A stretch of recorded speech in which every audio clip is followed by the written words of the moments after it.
Welcome to another edition of the Gringo Show. Glad to have you back with us. A lot of news happening this week, so let's get right to it. The big news over the weekend is that Mexicans marched in 50 different cities all over the country in protest. And if you didn't know what was happening and you saw all those pink shirts and then thought, is it still Breast Cancer Awareness Month? Isn't it October and that peyote didn't wear off? The answer is no. They were protesting the bill to reform the National Election Institute, locally known as the INE. So let me give you a quick update on what is happening. The president and his party are trying to get rid of the INE. He feels that, one, it's way too expensive, claiming it's one of the most expensive elections in the world, and that its leaders should be elected instead of the current process that screens and reviews qualified individuals trained in these matters that is also ratified by the Mexican lower house. Remember, the president is angry because he feels that he was robbed of the 2006 election in which his opponent Felipe Calderon won by a very small percentage. Critics say that this is his revenge. There is also fear that by controlling the elections with his people will consolidate his power and allow his party to control the country for many years to come, turning it into an autocracy like Venezuela.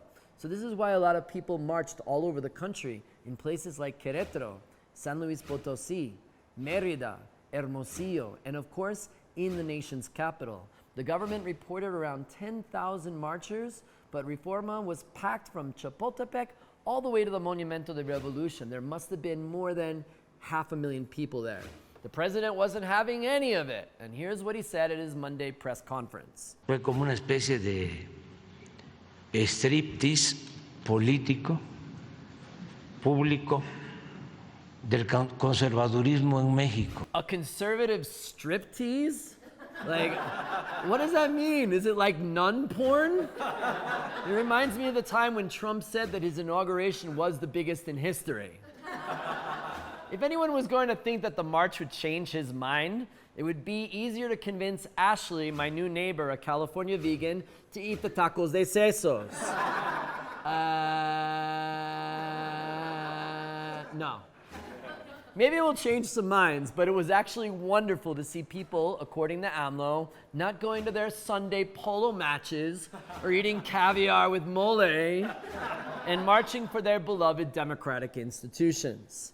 And this is at the same time Maricopa County, Arizona, is hand-counting mail-in ballots in warehouses with armed guards.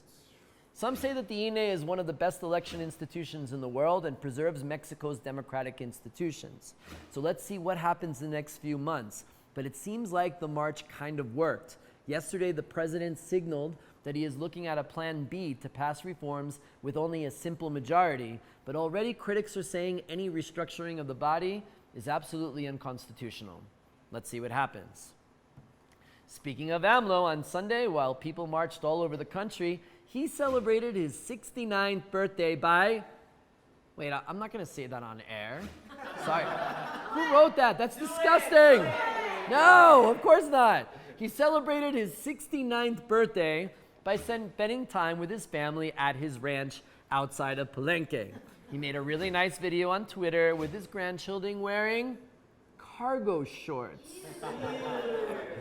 La forma de combatir a los conservadores es con extra bolsillos.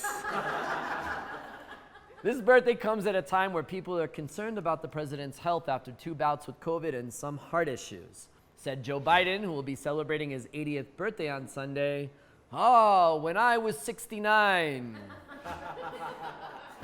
Mexico kicks off its march to the World Cup with a game on Tuesday against Poland in a match of chorizos contra kielbasas.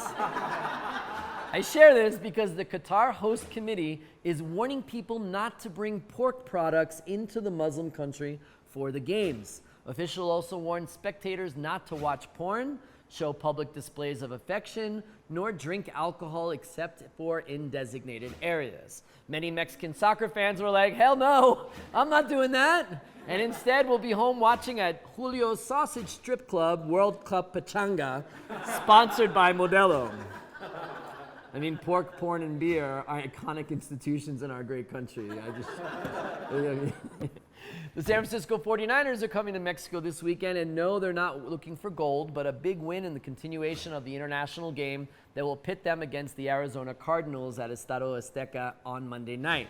The 49ers will be adopting Pinche Gringo barbecue for the weekend, so if you want to take a photo with the cheerleaders or Sourdough Sam or even me, I don't charge, I'm kidding. And want to come win some cool merch, come down Friday through Sunday at our warehouse location in Colonia Anahuac. The event is free. For all of you who have been seeing the big changes happening in Mexico due to the arrival of foreigners, take a look at this TikTok video that has been going viral for the past few days. La Entrifica en CDMX. Buying mattresses, drums, refrigerators, stoves, washing machines, microwaves, or some old iron that you're selling. Coming soon to a neighborhood near you. Oh my God. That does it for this edition of The Gringo Show. Thanks for staying with us. If you've enjoyed the show, please make sure you like us on Facebook or YouTube. We read the papers, watch the news, and scroll through social media to share with you what's happening right here in Mexico so you don't have to. Have a great week.